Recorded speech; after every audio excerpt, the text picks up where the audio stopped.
C'est l'heure du goûter, vous ne savez pas trop quoi faire à vos loulous. Donc je vous propose aujourd'hui une recette hyper simple de gâteau renversé à l'ananas. Une recette qui a fait l'unanimité à la maison. Alors pour la recette, vous allez avoir besoin de 150 g de farine, de 90 g de sucre de canne ou du sucre en poudre. Vous allez aussi avoir besoin d'ananas bien sûr. Les ananas que j'utilise ici, ce sont des ananas en conserve. 100 g de beurre ramolli, une pincée de sel, du sucre vanillé, un demi-sachet de levure chimique, 3 œufs. Nous allons réaliser un caramel. Pour le caramel, il nous faudra 100 g de sucre et 30 g d'eau. Alors, nous allons commencer par mélanger donc le beurre ramolli avec le sucre. On va bien mélanger. Une fois que c'est mélangé, nous allons ajouter les œufs.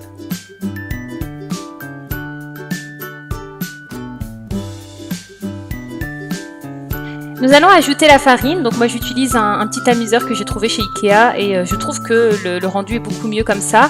La levure chimique, on rajoute le sucre vanillé ainsi que la pincée de sel et on mélange.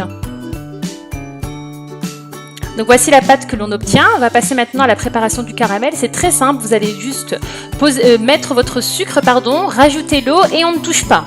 Donc il ne faut vraiment pas toucher, on va laisser. Donc au début vous allez voir que ça va faire plein de petites bulles, mais le caramel sera vraiment prêt une fois qu'il va devenir un peu, voilà, de cette couleur-ci, couleur du caramel. Donc quand vous obtenez cette couleur, vous allez mettre ça au fond de votre plat, de votre moule plutôt. On va disposer donc nos rondelles d'ananas et ensuite on va venir disposer notre pâte au-dessus.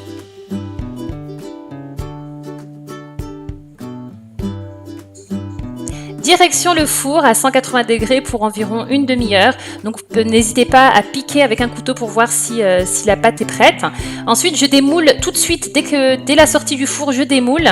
Et voilà, on obtient un super bon gâteau. Alors, j'espère que vous n'avez pas jeté le jus d'ananas qu'il y avait dans la boîte de conserve puisque on va imbiber justement le gâteau. Et voici le rendu, un super bon gâteau les filles. Franchement, je vous le conseille si vous ne l'avez pas déjà testé. Les filles se sont régalées, mon mari aussi. Donc voilà, j'espère en tout cas que la recette vous aura plu. N'hésitez pas à liker, à partager comme d'habitude, à commenter. Et on se retrouve très bientôt pour de nouvelles aventures. Bye bye!